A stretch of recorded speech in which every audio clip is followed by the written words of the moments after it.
عليكم ورحمة الله وبركاته.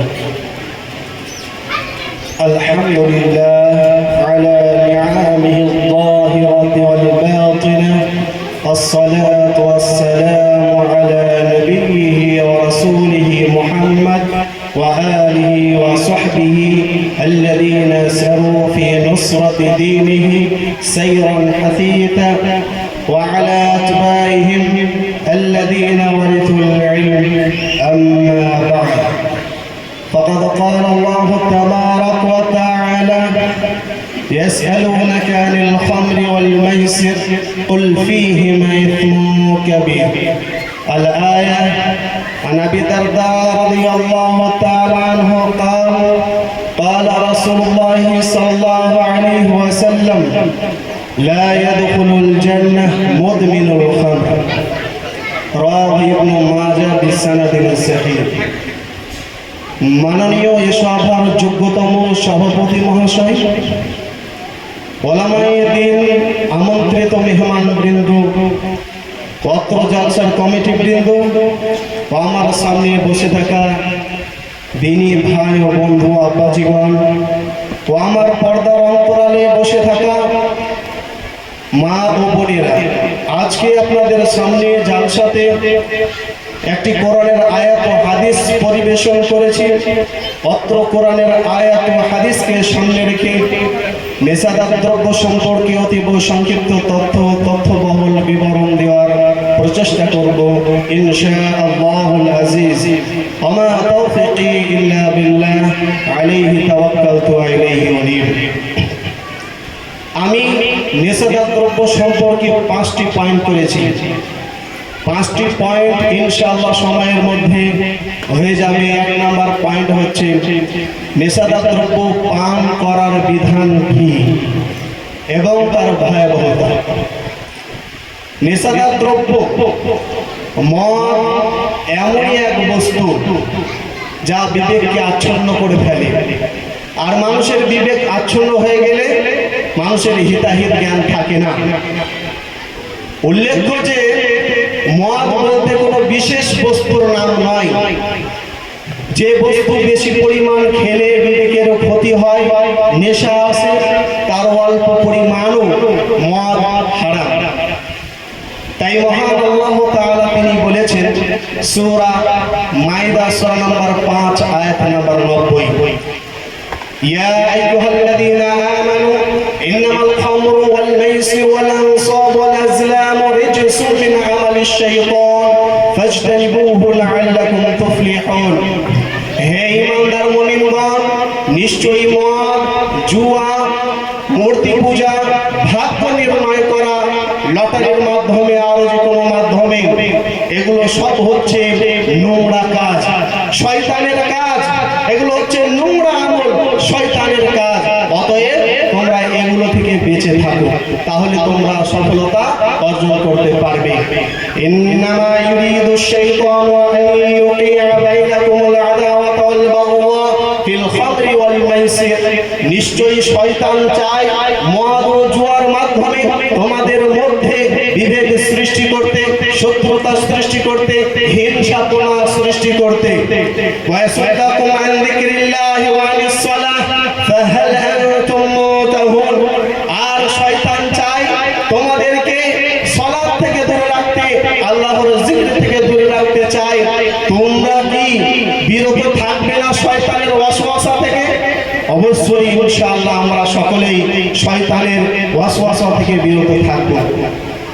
মুআয বিন জাবাল রাদিয়াল্লাহু তাআলা আনহু তিনি বলেন, মুসনাদে আহমদ 21570 নম্বর হাদিস, রাসূলুল্লাহ সাল্লাল্লাহু আলাইহি ওয়াসাল্লাম আমাকে 10টি আদেশ করলেন, 10টি আমাকে কথা বললেন। নাম্বার 1, লা তুশরিক বিল্লাহি শাইআন ওয়া ইন কুতিলতা ওয়া ফাররাকতা। মুআয, তুমি আল্লাহ তাআলার সাথে কাউকে শরীক করবে না, যদিও তোমাকে পিটিয়ে হত্যা করা হয়, পুড়িয়ে হত্যা করা হয়।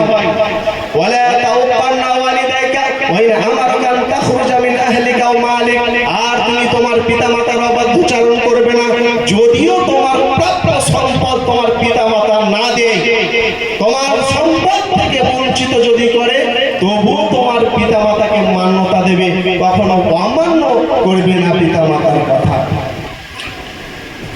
নাম্বার হচ্ছে ওয়ালা তাতরুকান্না সালাতান মাকতুবাতান ফাইন্না মান তারাকা সালাতান মাকতুবাতান মুতাআম্মিদান ফাকাদ বারিয়াত মিনহু যিম্মাতুল্লাহ। ইচ্ছাকৃতভাবে ফরজ সালাত ছাড়বে না।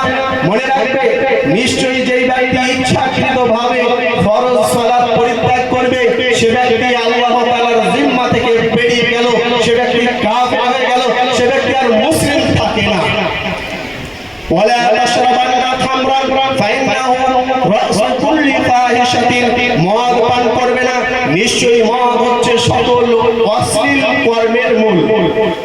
ওয়া ইয়াকাল মাসিয়াতা, পাপ থেকে সাবধান সতর্ক থাকবে। ফাইন্না বিল মাসিয়াতি হাল্লা সাকাতুল্লাহ, কারণ পাপ করলে আল্লাহ তাআলা নারাজ হয়ে যান। ওয়া ইয়াকা ওয়া ইয়াকাল ফিরার মিনাজ যাহাব, যুদ্ধের ময়দান থেকে পালাবে না, যুদ্ধের ময়দান থেকে পালাবে না, যুদ্ধের ময়দান থেকে পালালেও আল্লাহ তাআলা নারাজ হয়ে যান। রাসূলুল্লাহ সাল্লাল্লাহু আলাইহি ওয়াসাল্লাম 8 নম্বর বলছেন ওয়া আনফিকা আলা আয়ালিকা মিন তাওলিক, তোমার পরিবারে পর্যাপ্ত পরিমাণে সম্পদ খরচা করবে, পর্যাপ্ত পরিমাণে তুমি খরচ দেবে তোমার পরিবারকে। ওয়ালা তারফা আনহুম আসাকা আদাবান, পরিবারকে শাসন করতে গেলে বিনা লাঠিতে হবে না, বিনা লাঠিতে হবে না, লাঠি রাখতে হবে। শাসন করতে গেলে লাঠি রাখতেই হবে। ওয়ালা তারফা আনহুম আসাকা আদাবান ওয়া আখিফুহুম ফিল্লাহ, আর পরিবারকে আল্লাহ তাআলার ভয় তাদের অন্তরে জাগিয়ে তুলতে হবে। প্রিয় শ্রোতা মণ্ডলী, এই 10টি জিনিসের মধ্যে অন্যতম হচ্ছে মদ পান করা। মদ পান করার বিধান হচ্ছে হারাম। উসমান রাদিয়াল্লাহু তাআলা আনহু তিনি বলেন, রাসূলুল্লাহ সাল্লাল্লাহু আলাইহি ওয়াসাল্লাম তিনি বলেন, ইজতানিবুল খামরা, তোমরা মদ পান করা থেকে দূরে থাকো, সাবধান থাকো। ফাইন্নাহু উমুল ফাওয়াহিশ, নিশ্চয়ই মদ হচ্ছে সকল অশ্লীল কর্মের মূল। ফামান, যে ব্যক্তি মদ পান করা থেকে দূরে থাকলো না সে ব্যক্তি আল্লাহ এবং রাসূলের নাফরমানি করলো, আর যে আল্লাহ এবং তার রাসূলের নাফরমানি করলো সে ব্যক্তি জাহান্নামে যাবে এবং জাহান্নামে সে আযাব উপভোগ করবে। মহান আল্লাহ তাআলা এই ধরনের কথা পবিত্র কোরআনে বলেছেন। সূরা নিসা সূরা নম্বর 4 আয়াত নম্বর 14। প্রিয় শ্রোতা মণ্ডলী, আব্দুল্লাহ ইবনে ওমর রাদিয়াল্লাহু তাআলা আনহু তিনি বলেন, রাসূলুল্লাহ সাল্লাল্লাহু আলাইহি ওয়াসাল্লাম বলেছেন, কুল্লু মুসকিরিন খামরুন ওয়া কুল্লু মুসকিরিন হারামুন, প্রত্যেক নেশাদার দ্রব্য হচ্ছে মদ আর প্রত্যেক নেশাদার দ্রব্য হচ্ছে হারাম। ফামান শারিবাল খামরা ফিদ দুনিয়া ফামাতা ওয়া হুয়া ইউদমিনুহা লাম ইয়াশরাবহা ফিল আখিরাহ, যে ব্যক্তি দুনিয়াতে মদ পান করারত অবস্থায় মারা গিয়েছে, দুনিয়াতে মদ পান করত বিনা তওবাতে মারা গিয়েছে, সে ব্যক্তি পরকালে জান্নাতের সুস্বাদু শরবত পান করতে পাবে না, অর্থাৎ সে ব্যক্তি জান্নাতে যাবে না। সহিহ মুসলিম শরীফের 2003 নম্বর হাদিস, সহিহ মুসলিম শরীফের 2002 নম্বর হাদিসে বলা আছে, জাবের বিন আব্দুল্লাহ রাদিয়াল্লাহু তাআলা আনহু তিনি বলেন, রাসূলুল্লাহ সাল্লাল্লাহু আলাইহি ওয়াসাল্লাম বলেছেন, ইন্না আল্লাহি আহাদান লিমান শারিবাল মুসকিরা আই ইয়াসকিয়া আল্লাহু ফি তিনাতিল খাবাল, আল্লাহ তাআলা ওয়াদা করেছেন, আল্লাহ তাআলার দায়িত্ব।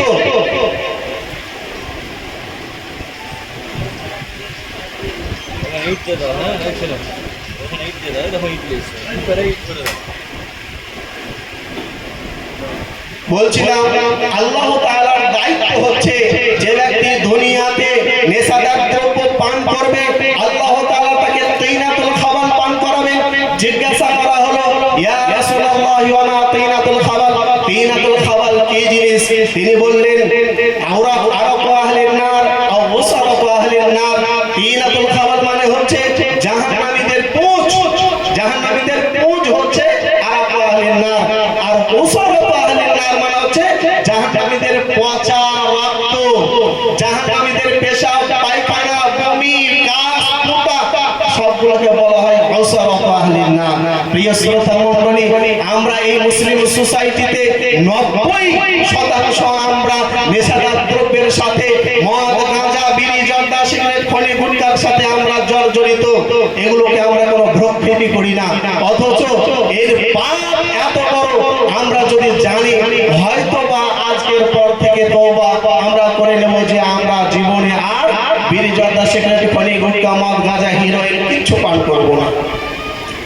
আবু হুরায়রা রাদিয়াল্লাহু তাআলা আনহু তিনি বলেন, সুনানে ইবনে মাজাহ 3375 নম্বর হাদিস, রাসূলুল্লাহ সাল্লাল্লাহু আলাইহি ওয়াসাল্লাম বলেছেন, লা ইয়াদখুলুল জান্নাহ মুদমিনুল খামর, নেশাদার দ্রব্য পানকারী ব্যক্তি জান্নাতে যাবে না।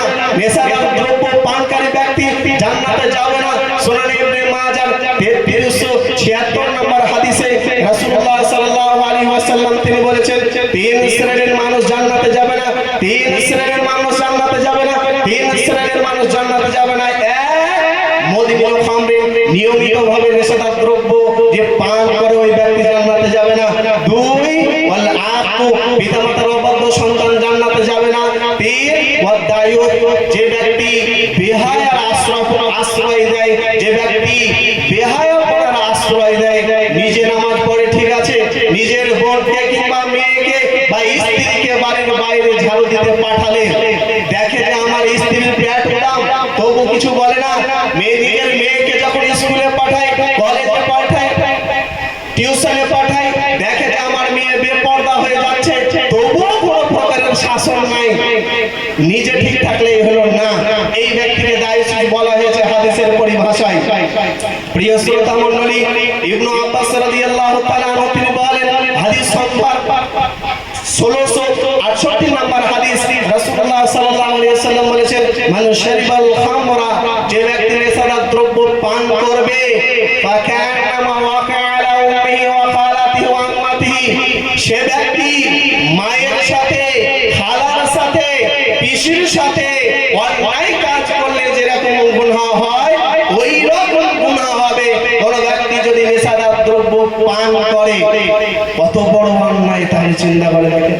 আর আমরা বিড়ি, জর্দা, সিগারেট, খৈনি, গুটখা কিছু মনেই করি না, এগুলোকে আমরা নেশাই মনে করি না, অথচ এত বড় বড় পাপ।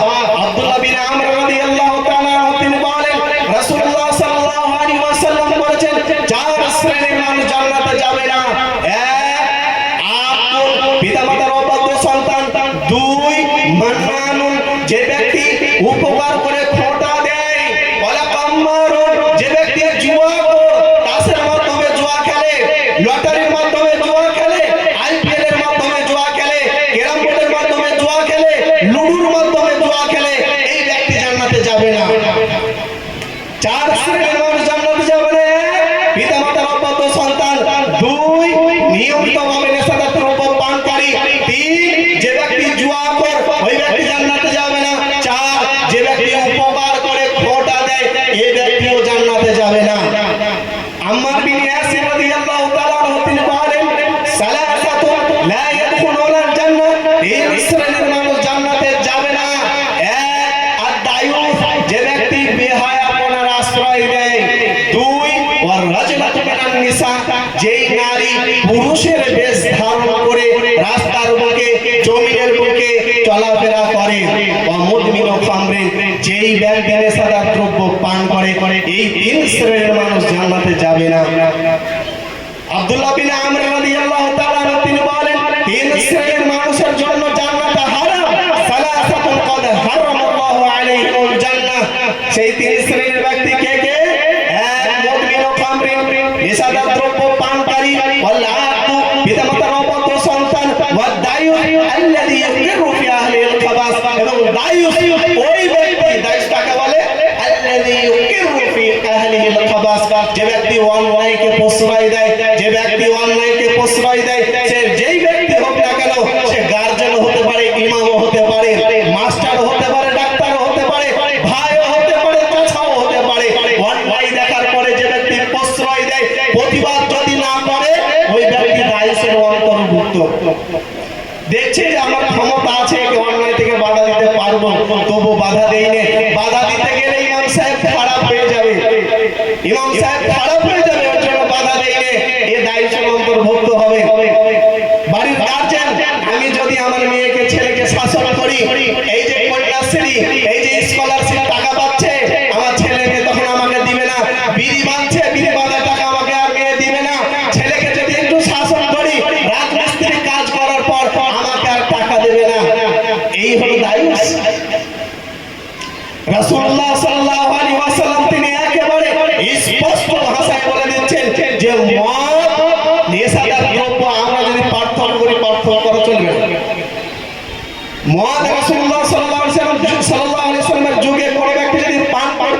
সহিহ বুখারী 6773 নম্বর হাদিস, কানা ইয়াজরু ফিল খামরি বিন নালি ওয়াল জারিদি 40 জুতার বাড়ি মারতেন এবং লাঠির বাড়ি মারতেন।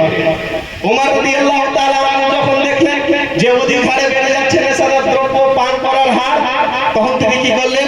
সহিহ বুখারী 6779 নম্বর হাদিস, জালাদা উমর 80, তিনি 80 বেত্রাঘাত মারতেন। আজকে আমরা গার্জেনরা কবে মেরেছি আমাদের ছেলে মেয়েদেরকে? আমরা কেউ আমাদের ছেলে মেয়েদেরকে মারিনি কেন? অথচ আল্লাহ নবী বললেন, ওয়ালা তাফালু মা সাকাদাবান, তোমরা তোমাদের সন্তানদেরকে, তোমাদের পরিবারকে শাসন করার সময় লাঠি সরিয়ে দেবে না, লাঠি অবশ্যই রাখবে, নইলে ছেলে মানুষ করা যাবে না, লাঠি অবশ্যই রাখতে হবে। এই নেশাদার দ্রব্য পান করলে আমাদের টাকা অপচয় হয়। আমি এ কথা বলিনি, মহান আল্লাহ তাআলা তিনি বলেন সূরা নিসা 4 নম্বর সূরা আয়াত নম্বর 29, সূরা মাইদা 5 নম্বর সূরা আয়াত নম্বর, সূরা আনাম 6 নম্বর সূরা আয়াত নম্বর 141, সূরা আরাফ 7 নম্বর সূরা আয়াত নম্বর 31, আল্লাহ তাআলা বলেন তোমরা খাও পান করো, ওয়ালা তুসরিফু, অপচয় করবে না, ইন্নাহু লা ইউহিব্বুল মুসরিফিন, অপচয়কারীকে আল্লাহ তাআলা পছন্দ করেন না, ভালোবাসেন না। সূরা নিসা 4 নম্বর সূরা আয়াত নম্বর 5 আল্লাহ তাআলা বলেন, ওয়ালা তুতুস সুফাহা আমওয়ালাকুম আল্লাতী জাআলাল্লাহু লাকুম কিয়ামা, তোমরা তোমাদের টাকা যারা নির্বোধ পাগল তাদের হাতে দিও না। পাগলের হাতে টাকা দিলে কি হবে? পাগল কোথায় ফেলে দিতে পারে? অপচয় হবে।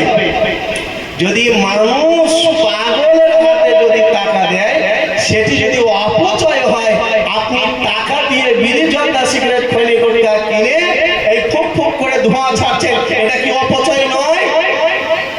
এটা কি অপচয় নয়? মহান আল্লাহ তাআলা তিনি বলেন সূরা বাকারা 2 নম্বর সূরা আয়াত নম্বর 168, ইয়া আইয়ুহান নাসু কুলু মিম্মা ফিল আরদি হালালান তাইয়্যিবা, হে মানব মণ্ডলী তোমরা খাবার খাও। কিরকম খাবার?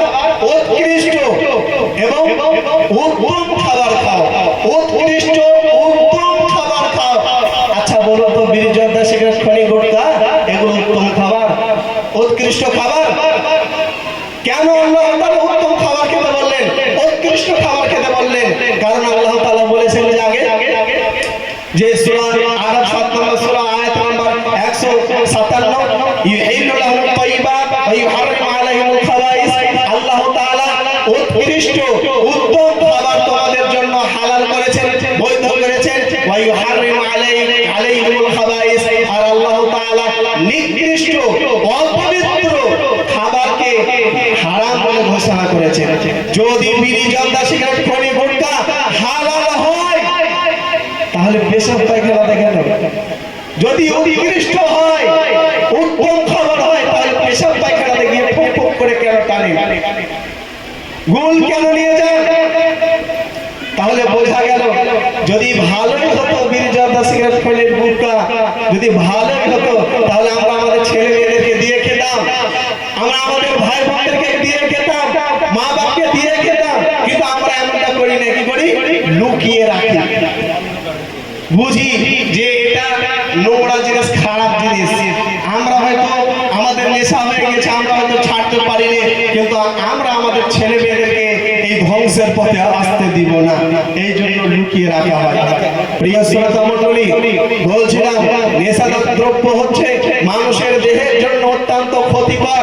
রাসূলুল্লাহ সাল্লাল্লাহু আলাইহি ওয়াসাল্লাম সূরা ইবনে মাজাহতে বলেছেন, লা যারারা ওয়ালা যারারা ফিল ইসলাম, নিজের ক্ষতি করা যাবে না, নিজের নফসের ক্ষতি করা যাবে না, এবং অপরের ক্ষতি করা যাবে না।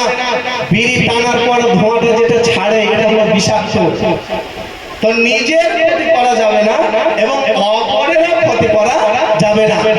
নিজের ক্ষতি, বিড়ি জর্দা সিগারেট খৈনি গুটখা খেলে, পান করলে, সেবন করলে মানুষের আয়ু কমে।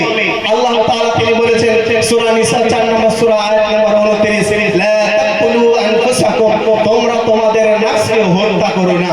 মহান আল্লাহ তাআলা তিনি আরো বলেছেন সূরা বাকারা 2 নম্বর সূরা আয়াত নম্বর 195, ওয়ালা তুলকু বিআইদিকুম ইলা তাহলুকা, তোমরা তোমাদের হাতকে ধ্বংসের দিকে ঠেলে দিও না, মানে তোমরা মৃত্যুর দিকে ঝুঁকে দিও না।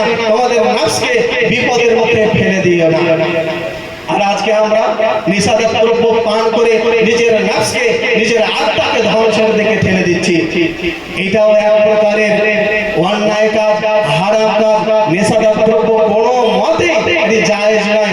কিছু আলেম আছে, হুজুর আছে, এরা বলবে জলপা, বিড়ি, সিগারেট এগুলো হচ্ছে মাকরুহ। ওই হুজুরকে বলবেন পবিত্র কোরআনে মাকরুহ শব্দটি আমার জানা মতে পবিত্র কোরআনে একটি আয়াতে উল্লেখ রয়েছে, সূরা ইসরা সূরা নম্বর 17 আয়াত নম্বর 38। আল্লাহ তাআলা বলেন প্রত্যেক পাপ হচ্ছে আল্লাহ তাআলার নিকটে মাকরুহা। মাকরুহ, প্রত্যেক পাপ আল্লাহ তাআলার নিকটে মাকরুহ। তাহলে এখান থেকে মাকরুহ থেকে কি বুঝতে পারলেন? পাপ আল্লাহ তাআলার নিকটে মাকরুহ মানে হারাম। এখানে মাকরুহ বলতে হিলা এবং বাহানা চলবে না, যে জায়েজের কাছাকাছি, খবরদার নয়। ওই যে হুজুর মাকরুহ বলছেন, আসলে হুজুর নিজেই গোল করেন, নিজেই জর্দা দিয়ে পান খান। ওই জন্য তিনি জায়েজের কাছাকাছি ঠেকাতে যাচ্ছে, জনসাধারণকে বোকা বানিয়ে জায়েজের পথে নিয়ে যাচ্ছেন মাকরুহ বলে বোকা বানিয়ে। আসলে এটা নয়। আমি ওই সব ইমামদেরকে বলি, শুনুন, পরকালে আল্লাহ তাআলার কাছে কি জবাব দেবেন?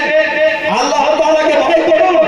এবং ওই সব ইমামদেরকে আমি বলি, আপনারা কেন মেম্বারে জুমার খুতবাতে বলেন না আমি বেনামাজির জানাজা পড়ব না, আমি বেনামাজি মাতালের জানাজা পড়ব না, আমি মাতালের জানাজা পড়ব না, দেখি আমাকে কে জানাজার নামাজ পড়ায়। আমি ইমামতি দরকার হলে ছেড়ে দেবো, মাতালের জানাজা পড়ব না, বেনামাজি জানাজা পড়ব না। দরকার হলে টাকা আছে ব্যবসা করে খাবো, জমি আছে চাষ করে খাবো, টাকা নাই জমি নাই রাজমিস্ত্রি কাজ করে খাবো, রিকশা চালিয়ে খাবো, টোটো চালিয়ে খাবো, তবুও হক কথা বলতে আমি পিছিয়ে যাব না। মহান আল্লাহ তাআলা প্রত্যেক নবী ও রাসূলকে দায়িত্ব দিয়েছিলেন। সূরা আহজাব সূরা নম্বর 33 আয়াত নম্বর 39, আল্লাযীনা ইউবাল্লিগুনা রিসালাতিল্লাহ ওয়া ইয়াখশাউনা ওয়া লা ইয়াখশাউনা আহাদান ইল্লাল্লাহ। প্রত্যেক নবী ও রাসূল তারা হকের দাওয়াত দিতেন, তারা কাউকে ভয় করতেন না, একমাত্র আল্লাহ তাআলাকে ভয় করতেন। তারা কমিটিকে ভয় করতেন না, তারা রিজিকের ভয় করতেন না। আর আজকে বর্তমান সময়ের ইমামরা কেন আল্লাহ তাআলাকে ভয় করে না, কেন কমিটিকে ভয় করে, কেন রিজিকের জন্য ভয় করে, কেন রিজিক দাতা কমিটিকে মনে করে? যেই সব জায়গাতে কোরআন হাদিসের কথা চলবে না, বলতে পারবো না, ওই সব জায়গাতে লাঠি মেরে চলে আসবো, থাকবো না। কারো পাছাতে, কারো চরকাতে তেল দিয়ে আমি থাকতে আসিনি। কোরআন হাদিসের কথা আমি বলতে এসেছি। আমার দায়িত্ব কতটুকু মহান আল্লাহ তাআলা বলে দিয়েছেন সূরা রা'দা 40 নম্বর 13 নম্বর সূরা আয়াত নম্বর 40, ইন্নামা আলাইকাল বালাগ ওয়া আলাইনাল হিসাব। আমার দায়িত্ব হচ্ছে মানুষকে সঠিক কথা পৌঁছে দেওয়া, কোরআন হাদিসের বার্তা পৌঁছে দেওয়া। মানব চাহে না মানব, আল্লাহ তাআলা হিসাব দেবেন। সূরা গাসিয়া 88 নম্বর সূরা আয়াত নম্বর 22, লাস্তা আলাইহিম বিমুসাইতির। আল্লাহ তাআলা বলেন, হে মুহাম্মদ আপনি মানুষকে উপদেশ দিন, তবে এটা আপনি ভুলে যাবেন না আপনি একজন সতর্ককারী, আপনি মানুষকে জোরপূর্বক মানাতে যাবেন না, আপনার ওটা দায়িত্ব নয়। লা ইকরাহা ফিদ্দীন সূরা বাকারা 255-56 নম্বর আয়াত। দ্বীনের ব্যাপারে কোনো জবরদস্তি নাই। এই আয়াতটি কখন অবতীর্ণ হয়েছিল? রাসূলুল্লাহ নবুয়ত পাওয়ার আগে দুইজন ব্যক্তি ইসলাম মানে মিল্লাতে ইব্রাহিমকে ত্যাগ করে খ্রিস্টান ধর্ম অবলম্বন করেছিল। যখন রাসূলুল্লাহ নবুয়ত পেলেন, তখন সেই দুজনের আব্বা বলল, আল্লাহ নবী আমার দুই সন্তান খ্রিস্টান হয়ে গিয়েছে, তাদেরকে জোর করে ইসলাম মানাবো। তখন আল্লাহ নবী বললেন, তখন আল্লাহ নবী চুপ থাকলেন। আল্লাহ তাআলা কোরআনের আয়াত অবতীর্ণ করলেন, লা ইকরাহা ফিদ্দীন, দ্বীনের ব্যাপারে কোনো জবরদস্তি নাই। মানুষকে বলা দরকার, বলতে হবে। ও মানুষ চায় না মানুষ, আমি মসজিদের ইমাম, আমি মানুষকে কোরআন হাদিসের সঠিক তথ্য দেব। জনগণ মানুষ চাহে না মানুষ। প্রিয় শ্রোতা মণ্ডলী, মসজিদের ইমাম সাহেব কেন বলে না বেনামাজির জানাজা পড়বো না? মসজিদের ইমাম সাহেব কেন বলে না আমি মাতালের জানাজা পড়বো না?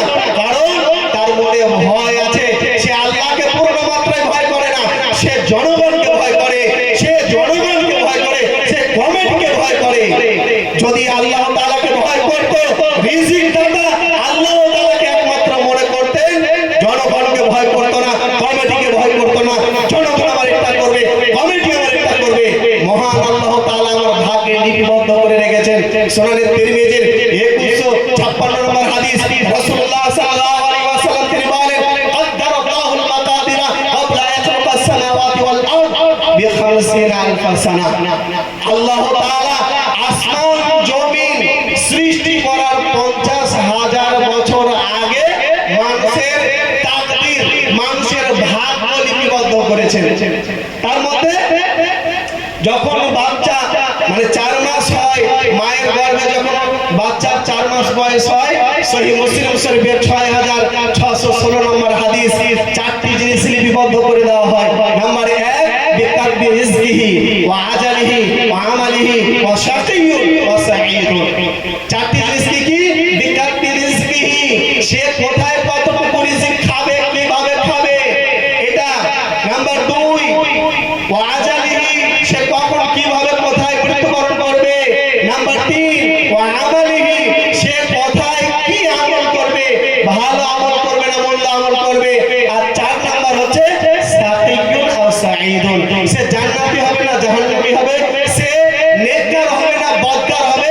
এই 4টি জিনিস লিপিবদ্ধ আল্লাহ তাআলা করে দেন যখন বাচ্চার 4 মাস বয়স অতিক্রম করে। প্রিয় শ্রোতা মণ্ডলী, তাহলে আমরা রিজিকের টেনশন কেন নেব?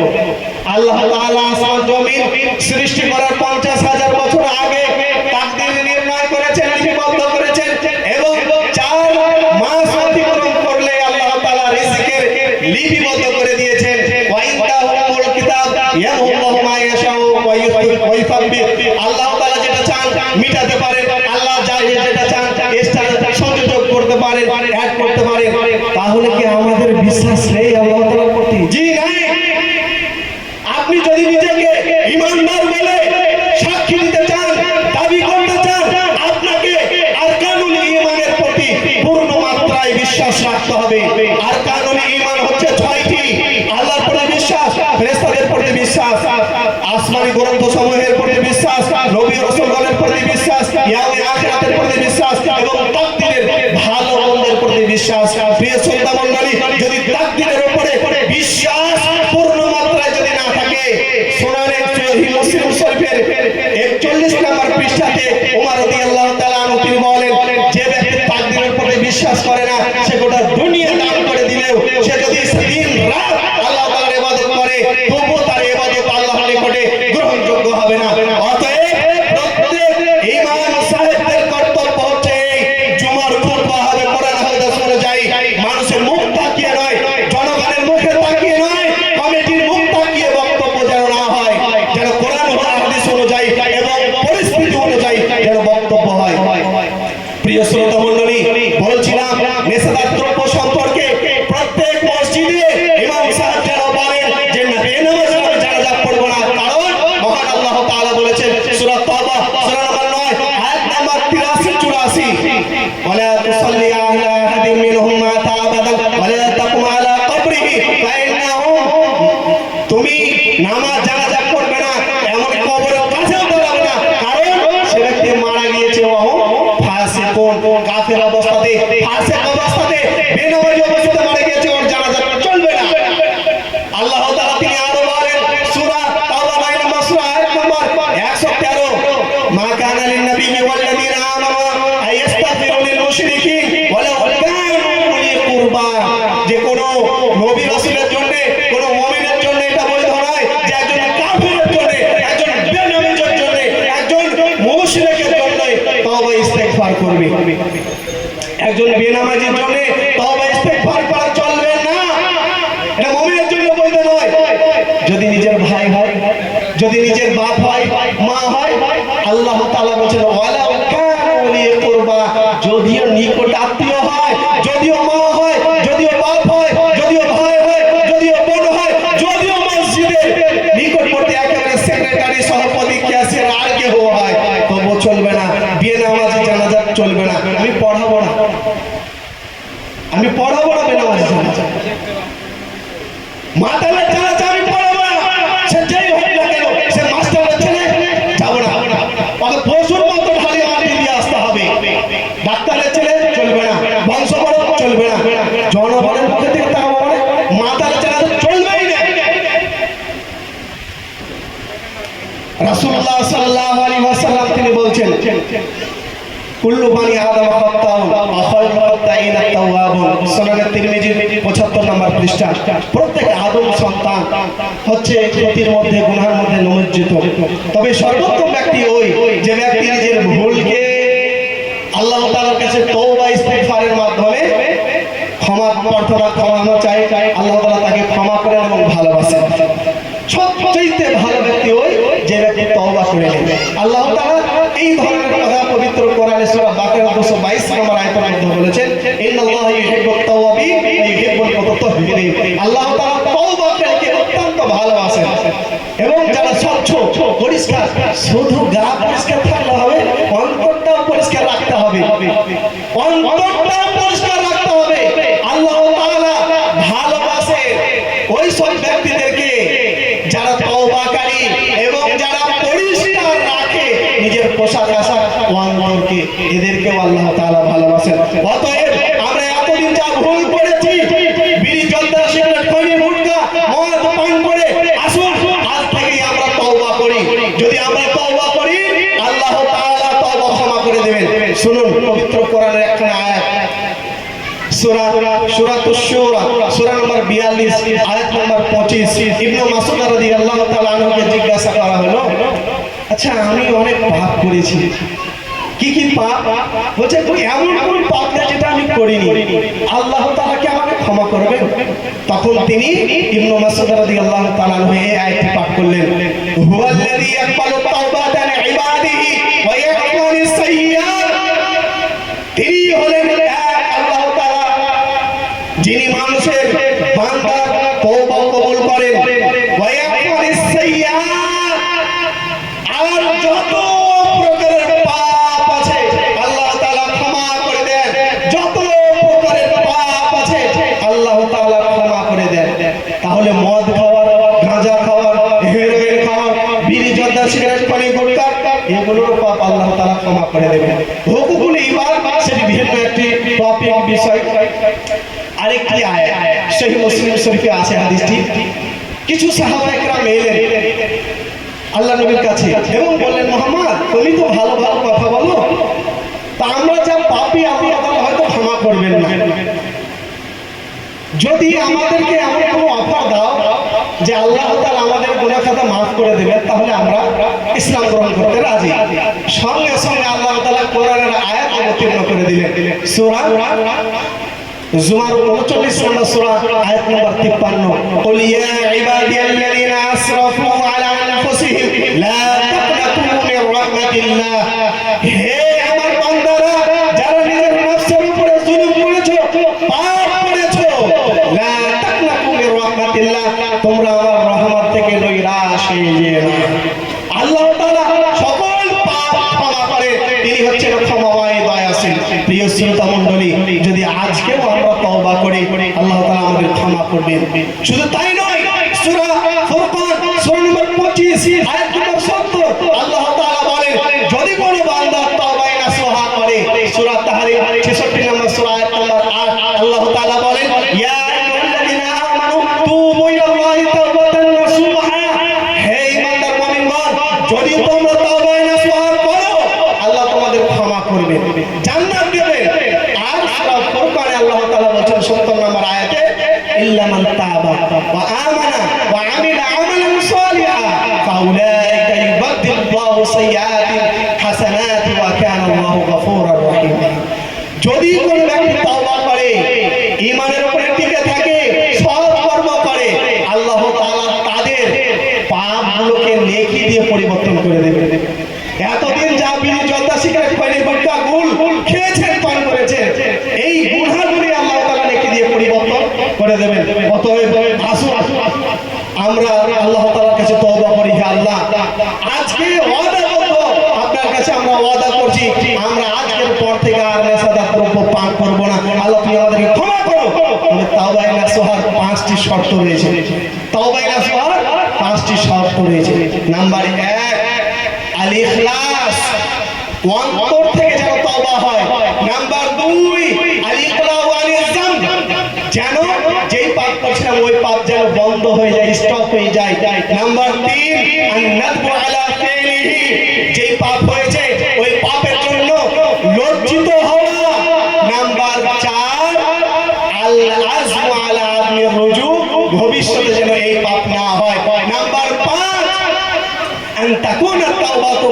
গুনাহগার মৃত্যুর আগে যেন তওবা হয়।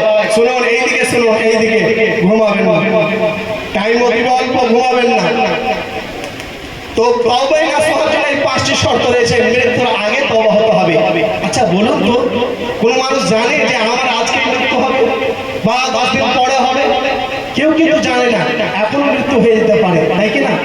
মৃত্যুর কোনো গ্যারান্টি নাই। সূরা লুকমান 31 নম্বর সূরা আয়াত নম্বর 34 আল্লাহ তাআলা বলেন, ওমা তাদরি নাফসুন বিআইয়ি আরদিন তামুত। কোন মানুষ জানে না কখন কিভাবে কার মৃত্যু ঘটবে, কোন মানুষ জানে না।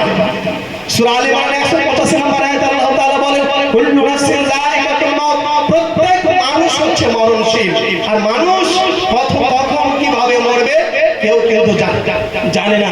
অতএব আজকে এরপরে তওবা করতে হবে আমাদেরকে। আর মরণকালে যদি তওবা করে আপনার তওবা কিচ্ছু হবে না। ঘোড়ার ডিম দেখেছেন তো? ঘোড়ার ডিমে যেরকম কোনো দাম দেওয়া হয়নি, তো আপনার তওবার কোনো দাম দেওয়া হবে না। ফিরাউন তওবা কবুল করেছিল, তওবা করেছিল। সূরা ইউনূস সূরা নম্বর 10 আয়াত নম্বর 90 91 এমনকি কালেমাও পাঠ করেছিল। কে? ফিরাউন। আল্লাহ তাআলা তার তওবা কবুল করেননি, কারণ মরণকালে তওবা করছে। আর তওবা মরণকালে হবে না। সূরা মুমিন সূরা নম্বর 40 আয়াত নম্বর 85 মরণকালে তওবা চলবে না।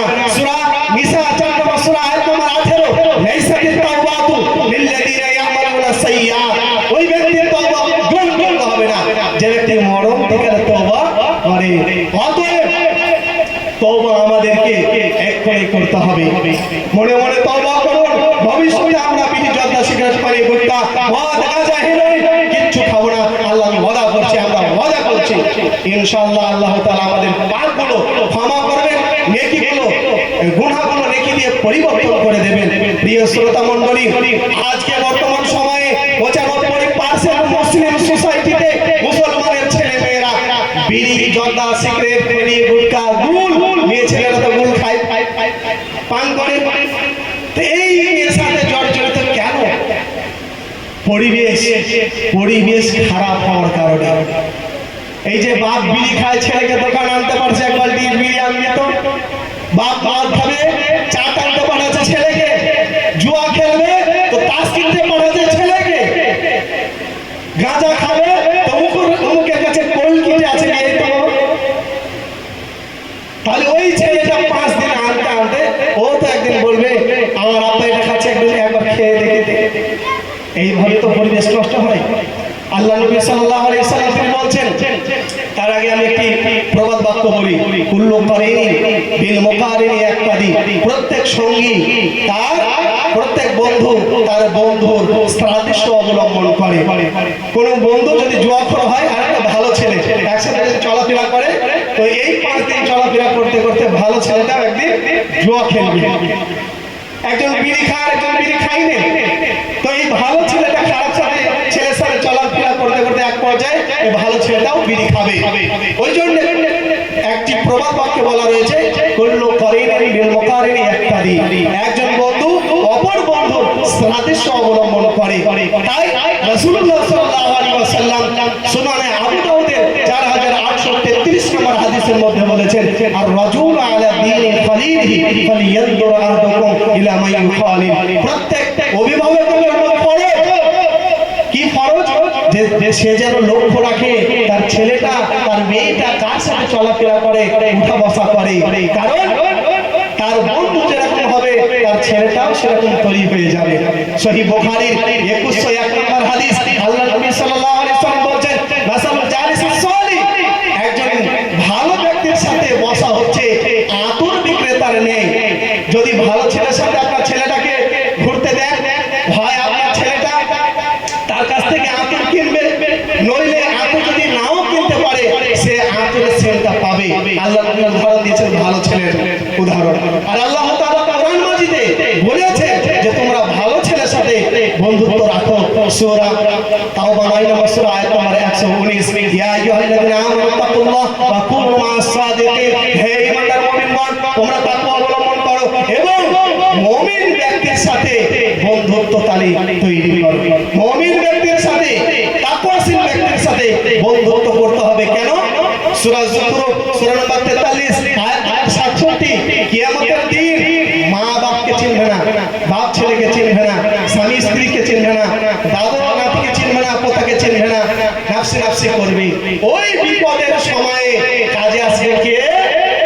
সূরা যুখরুফ সূরা নম্বর 43 আয়াত নম্বর 67 আল-আখিল্লাহু ইয়াওমাইদিন বা'দুহুম লিবা'দিন ইল্লাল মুত্তাকিন।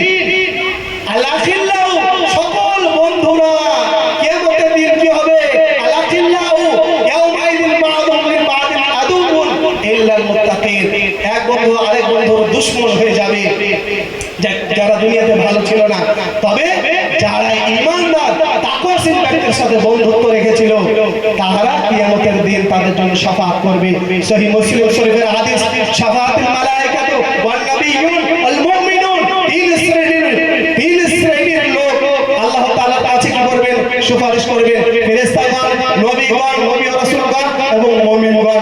যদি মুমিন বন্ধু আপনি বানিয়ে রাখেন দুনিয়াতে, পরকালে আপনার কাজে আসবে। আল্লাহ নবী বলেছেন আল মারউ মা'a মান আহাব, সহিহ বুখারীর হাদিস।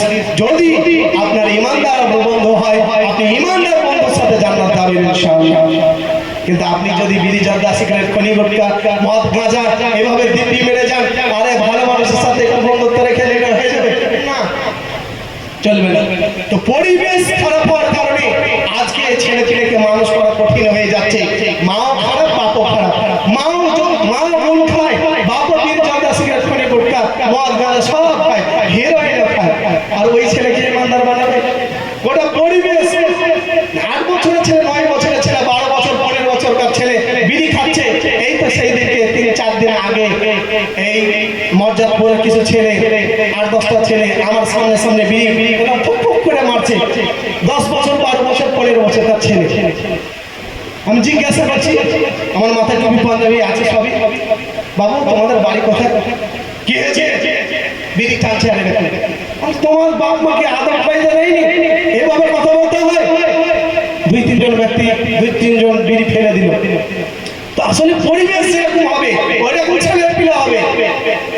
তাদের হাত থেকে বিড়ি ফেলালাম, অন্যায়ের প্রতিবাদ করলাম, তারপর তাদেরকে আমি ছাড়লাম।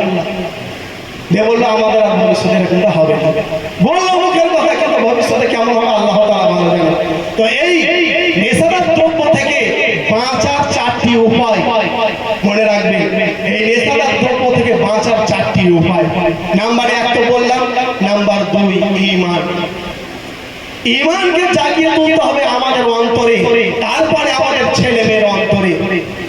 মহানবী সাল্লাল্লাহু আলাইহি ওয়াসাল্লাম 13 বছর ঈমানের দাওয়াত দিয়েছেন। কেন?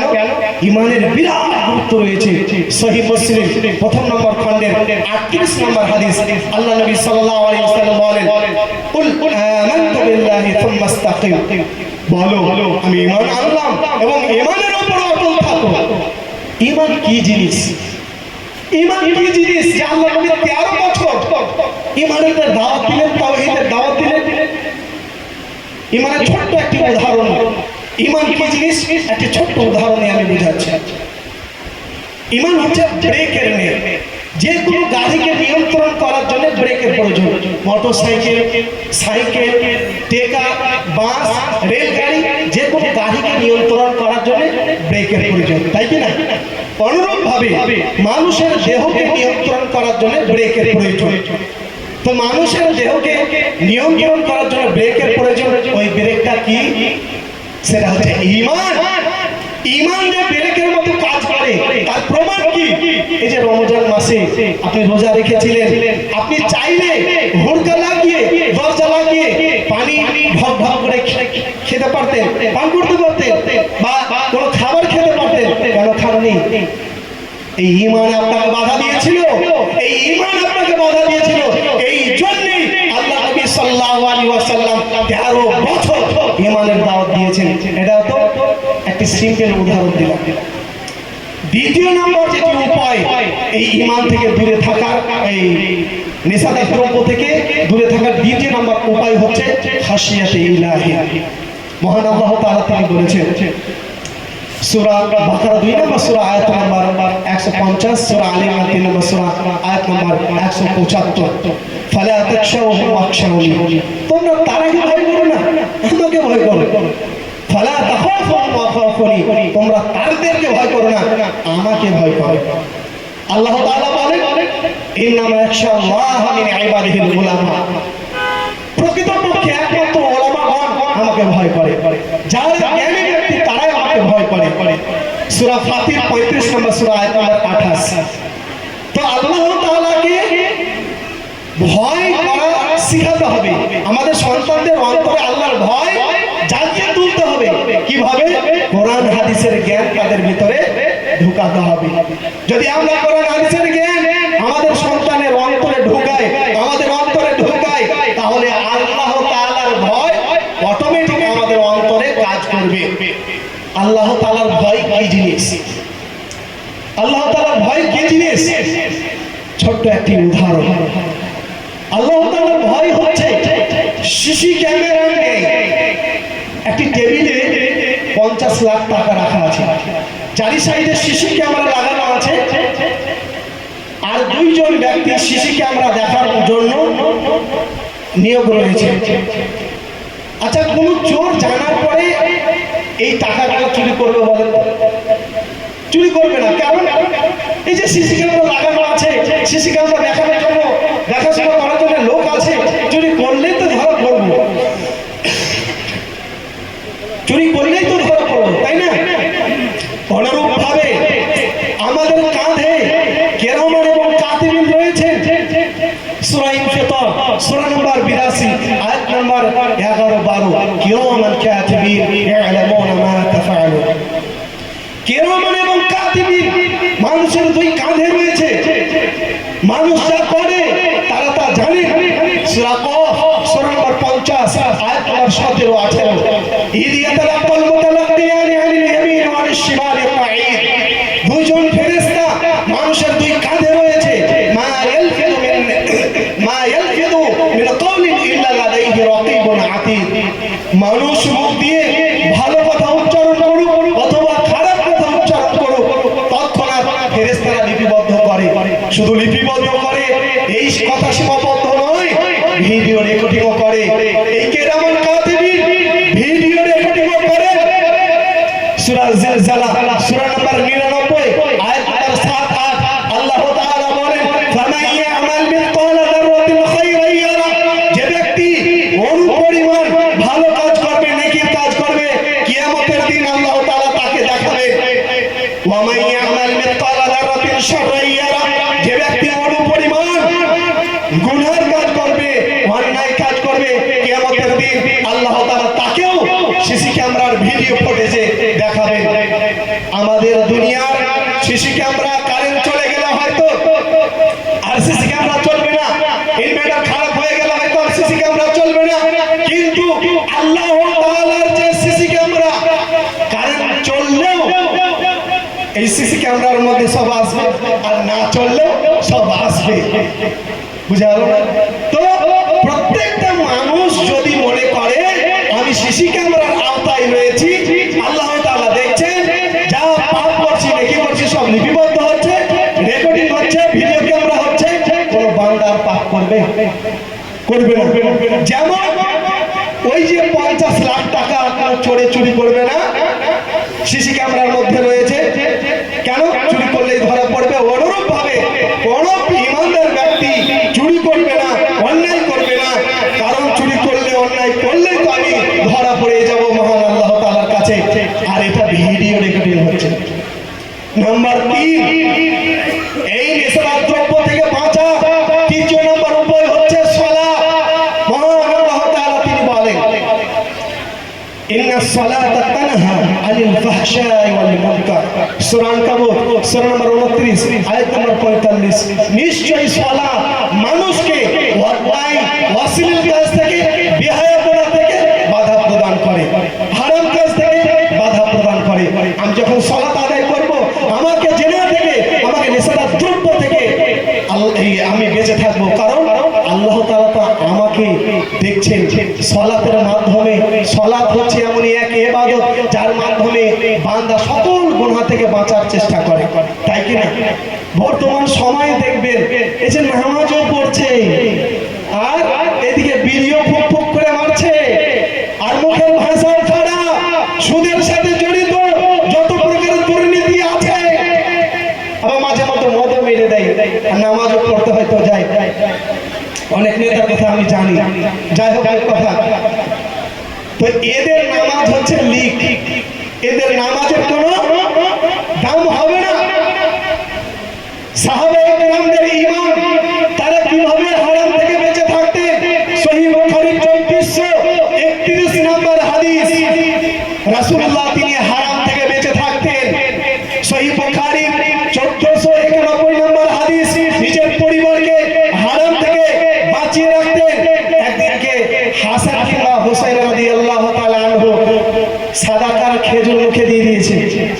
নবী দেখার পরে মুখে হাত ঢুকিয়ে ওই খেজুর বের করে ফেলে দিয়েছে।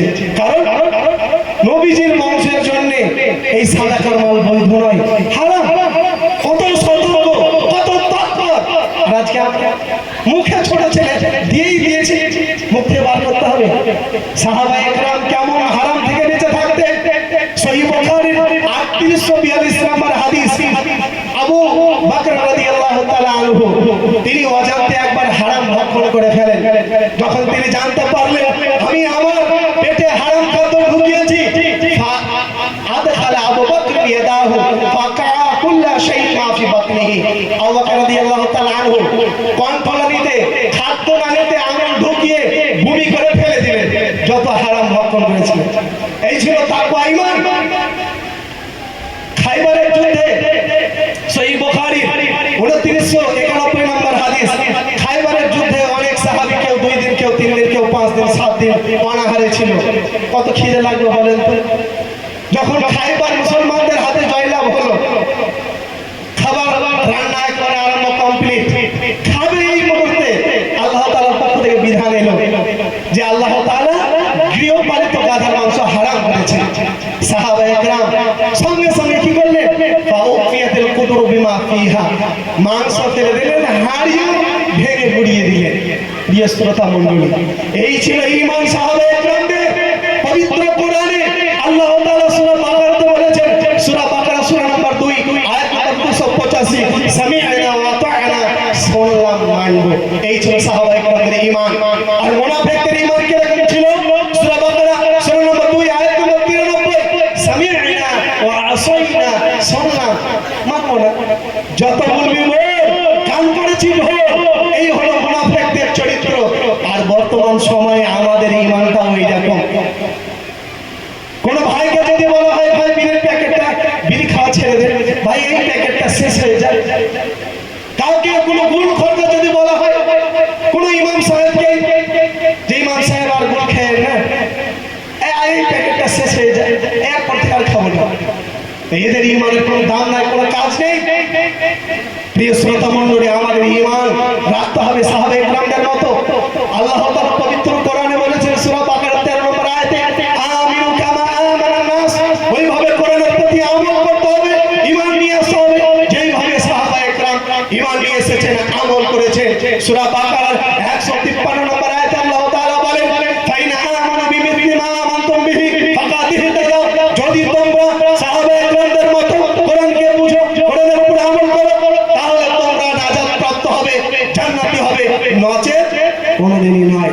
প্রিয় শ্রোতা মণ্ডলী, আমরা তওবা করব জীবনে কোনদিন আর এই নেশাদার দ্রব্য পান করব না ইনশাআল্লাহ। হাত তোলেন সকলেই যে আজ থেকে আমরা কোনদিন নেশাদার দ্রব্য পান করব না। দেখি আজকে আখেরি চেক হয়ে যায়। 1 নম্বরে আমি দেখি কজন জীবনে কোনদিন আর নেশাদার দ্রব্য পান করব না, ওয়াদা করুন ইনশাআল্লাহ। ইনশাআল্লাহ বলেন, ইনশাআল্লাহ বলেন, ইনশাআল্লাহ। তাহলে আমরা কি বুঝতে পারলাম? 4টি জিনিস বুঝতে পারলাম। ও 3টি আলোচনা হলো। একটি হচ্ছে ঈমান, দ্বিতীয় নাম্বার হলো খাশিয়াতে ইলাহি, তৃতীয় নাম্বার হলো সালাত। মানে নেশাদার দ্রব্য থেকে বাঁচার এই যে পলিসিগুলো, টিপসগুলো আমি বললাম। আর তার আগে আমি বললাম যে এই যে পরিবেশ থেকে যে ছেলে মেয়েকে ভরে মানুষ গড়ে তোলা একেবারে কঠিন কাজ। অতএব আল্লাহ নবী সাল্লাল্লাহু আলাইহি ওয়াসাল্লাম এমনি বলেননি যে অনেক পিতা মাতাকে ক্ষমা করে দেওয়া হবে সন্তানদের মাধ্যমে। সুনানে ইবনে মাজাতে হাদিস রয়েছে, হাদিস হাসান সূত্রে বর্ণিত। অনেক পিতামাতা কিয়ামতের দিন বলবে, আল্লাহ আমি তো অনেক পাপ করেছি, আমি আজকে জান্নাতে কি ব্যাপার? তখন আল্লাহ তাআলা ফেরেশতার মাধ্যমে বলবেন, বিইস্তিগফারি ওয়ালিদিকুম, বিইস্তিগফারি ওয়ালিদিকুম, তোমার সন্তানেরা তোমাদের জন্য ক্ষমা প্রার্থনা করেছে, ইস্তেগফার করেছে, এই জন্য তোমাকে আজকে আমি ক্ষমা করে দিলাম, তোমার অনেক পাপ থাকার পরেও। বুঝতে পারলেন না? আমরা যদি আমাদের ছেলে মেয়েদেরকে নামাজি, ঈমানদার, সালাতি যদি বানাতে পারি, তাহলে আমাদের কাজে আসবে না। আরেকটি হাদিস রয়েছে, কোরআন, কোরআন তোমার ছেলেরাকে আমাকে কোরআন তুমি শিক্ষা দিয়েছিলে, এই কারণে আজকে ক্ষমা করে দিলাম। প্রিয় শ্রোতা মণ্ডলী, সহিহ মুসলিম শরীফের হাদিস, মানুষ মরে যাওয়ার পর সকল আমল বন্ধ হয়ে যায় তিন প্রকারের আমল ব্যতীত। তার মধ্যে অন্যতম হচ্ছে আওয়ালাদুন সালিহিন ইয়াদউ লাহু, নেক সন্তান যদি আপনি রেখে যেতে পারেন, ওই নেক সন্তান আপনার জন্য দোয়া করবে। এই দোয়ার মাধ্যমে অনেক পিতামাতাকে আল্লাহ তাআলা ক্ষমা করবেন, যারা দুনিয়ার বুকে অনেক গুনাহ করেছিল। অতএব আমরা জীবনে অনেক গুনাহ করেছি, আমাদের ছেলে মেয়েদেরকে নামাজি বানাবো, ইমানদার বানাবো এবং নোংরা পরিবেশ থেকে আমাদের ছেলে মেয়েদেরকে বাঁচাবো ইনশাআল্লাহ। ইনশাআল্লাহ বলুন। এবং আমরা নিজেও পরিবর্তন হব। অবশ্যই আল্লাহ তাআলার কাছে দোয়া, হে আল্লাহ তুমি আমাদের আজকের এই সভা, এই জালসাকে ওসিলা বানিয়ে দিও, কবর থেকে বাঁচা এবং পরকালে কিয়ামতের দিন যে কঠিন সময় রয়েছে, ওই কঠিন সময়ে এই জালসার নেক আমলের বদৌলত ওসিলায় পার করে দিও এবং পুলসিরাতেও যেন আমরা পার হতে পারি এই জালসার নেক আমলের ওসিলায়। আল্লাহ তুমি আমাদের কবুল করো, আমিন। আখির দাওয়ানা আলহামদুলিল্লাহি রাব্বিল আলামিন। আসসালামু আলাইকুম ওয়া রাহমাতুল্লাহ।